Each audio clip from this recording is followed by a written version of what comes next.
So on a recent video I did, one of the Crusade campaigns, I got a comment from Ulysses, and it says this. Hi Brak, what would you say is the best unit of the Codex right now? Killrig, Squighelm boys, Beast Boss on Squig. Well, I answered Ulysses all those questions, and Dean, there's a thing, go and check that out. But I also thought to myself, hey, this would make for good content. So, if you would like to know the 3 units I have found to be most reliable during Warhammer 40k, Edition 9, then hang around, because it's coming up next.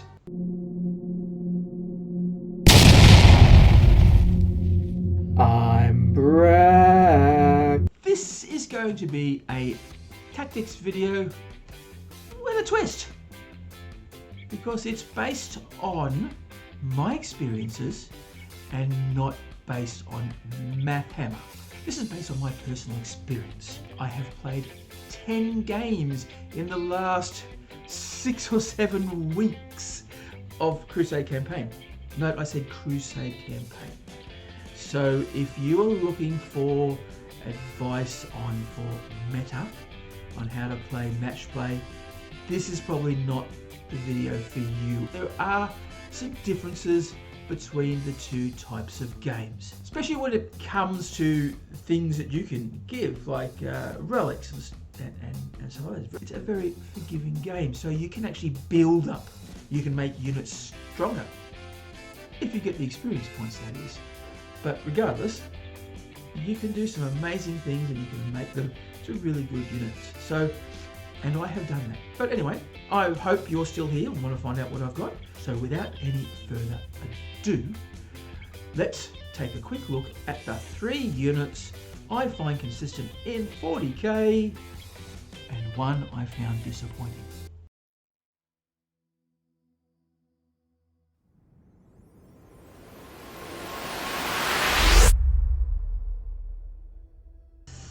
Most useful unit I have found during my experience has been this beauty, the Killrig.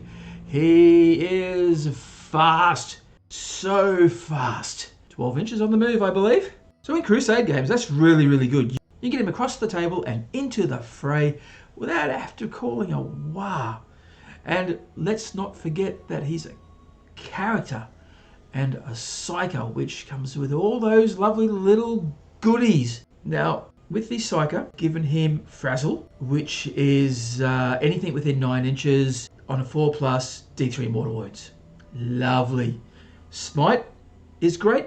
He goes off nice and easy. I've also given him Squiggly Curse. I tend to not use it only because Smite and frazzle give me enough wounds to do what I need to do. Being a character means he gets all those buffs, especially with a new WAR. Characters can also advance and charge as well. Other things that are quite good about him is he's a vehicle and a beast, so you can take advantage of vehicle keywords and you can take advantage of beast keywords. He can be repaired by both mechs and pain bosses, which can come in handy, so it's nice and versatile. Unfortunately, there are some negatives to come with this lovely little beast. Okay, the first thing is that the shooting I have found to be unreliable. I have not hit anything with the sticker cannon, which is a little bit of a shame.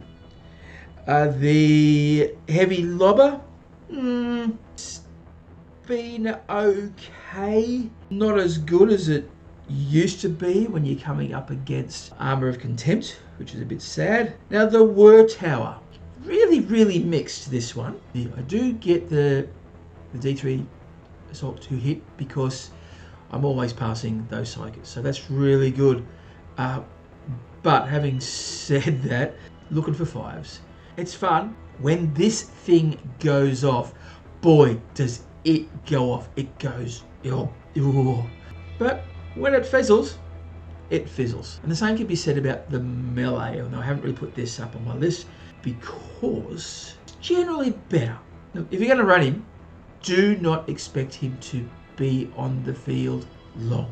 he is a big fat target because he is so good.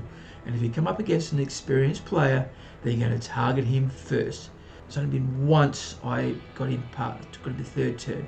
Mostly gone by second, but some days I don't get to play with him because if I'm not going first, bang, bang, bang, gone. You can try and hide him behind terrain. Most of my opponents have moved that big hitting thing, usually a vehicle, so we can see it and, you know, Bob's your auntie. You can minimize this by spending 2 CP on the stratagem Tough as Squig Hide.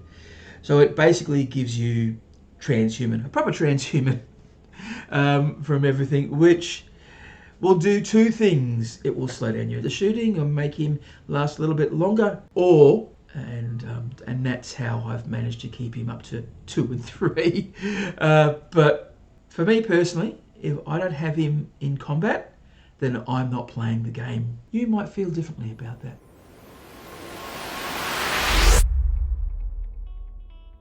The number 2 unit I have found to be good in Crusade games is this beautiful thing, the Beast Boss on Squiggers. Love him. Love him. Now, I did have issues with him at first because I just couldn't work out how to play him. But once I worked it out, and with some of the buffs that I've given him, yeah, he's really good. Like, he is a beast in combat. Now, because he's leveled up and I've given him relics. Well, I've given him a relic that basically means that he's got an extra AP on that chopper. And I've also, with leveling him up, concentrated on the squig. So he has an extra attack with the squig. He has an extra AP on the squig jaws, and yeah, they are great. They're really, really good. Provides great support with all those extra buffs that he can give people. Fantastic. His aura is such. While a friendly Beast Snagger core or Beast Snagger character is within 6 inches of this model, each time a model in that unit makes a melee attack, add 1 to the hit rolls. So you've got most of your things hitting on 2s, and that's always good. So I run him as a snake bite, so he gets, so every time a model does a charge or hero, that's a extra 1 to the attack wounds roll. So that's nice. And also being a Beast Snagger, each time a model with this ability targets a vehicle, add 1 to the attack's hit roll. You might be a bit redundant with the aura of +1 to the attack's hit rolls, but remember, if they've got things that can negate that, then you get it regardless, which is always quite nice. Yeah, so look, but what's really good about this guy is that it can be custom built to fit your style. Now, I like to attack, but I also like to make sure that he can stick around as long as he can. Now he's pretty, that neg 1 to damage is really, really good. The fact that he has a 5-up in vol save makes him a little bit better. His warlord trait is still as a squig off, which means that if he's dead, he can come back on a 4+, and that's been working for me 50%, which sort of is good. And the D3, and you get D3 wounds back, which is it's a little, but he can do some more damage. Look, it is what it is. Just gives you probably an extra turn to do some extra damage, and it can frustrate your player. Now, bad lackluster shooting. Surprise, surprise, surprise, surprise. It's orcs, and this isn't a shooting list. This is a list. Too many extra rules can get confusing, especially in Crusade. You get all these buffs. Is it a +1 to attack? Is it a +1 to the attacks roll? How many buffs do I get to the AP? And that's one of the main reasons why I was failing with him in the beginning. I couldn't get it. Really confusing, and you really got to play with him to understand all the rules for him to get better. But other than that, great unit. Love him. Love him to bits. Okay, now this is surprising, This is the unit that, on paper, he should be good. But for some reason, I haven't found it to be, and I'm not quite sure why. It could be because of the same issue I had at first with the Beast Boss. Could be because the rules were really confusing. So now that I'm on top of it, I'm probably going to bring him back. My next game is up against Knights, so I'll probably bring him back and see how he is. And if he does better, then I'll probably talk about that. Yes, the number one unit which I have found to be the most consistent is the Pain Boss. Now, I've talked to this with a few people and they're going, really? I thought he wasn't that good. And then they start talking about the stat lines and all that sort of stuff. However, when I mean good and consistent, I mean he is good at doing the job that we want him to do. He is there to keep things alive the most, mainly my Beast Boss. So good old Dr. Farksnot, his main role in life is to keep Zogger Skullcrusher alive a little bit longer. He's reasonably good in combat, not many attacks, and there is that -1 to the claw because I use the claw, so I get a strength 9 hit. So it's okay, but he's not there to fight. He's there to heal. And with 2+ rolls, great, really, really good. And the other thing good about him is that people don't perceive him to be a threat until he keeps healing things.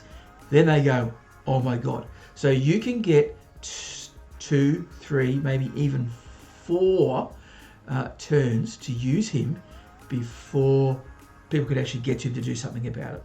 There are some people who sort of know my plans and if they've got the ability to try and snipe him out, they'll do so.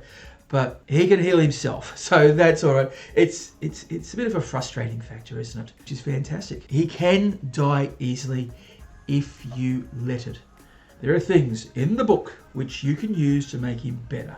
You know, you could give him the Super Cyborg body.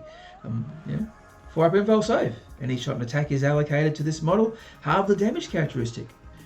Or you could give him a Warlord trait. Half Chewed is great for this guy. This model loses a wound, 4+, the wound is not lost. There are ways of actually making him better. And when it comes to Crusade rules, there's some good things in here.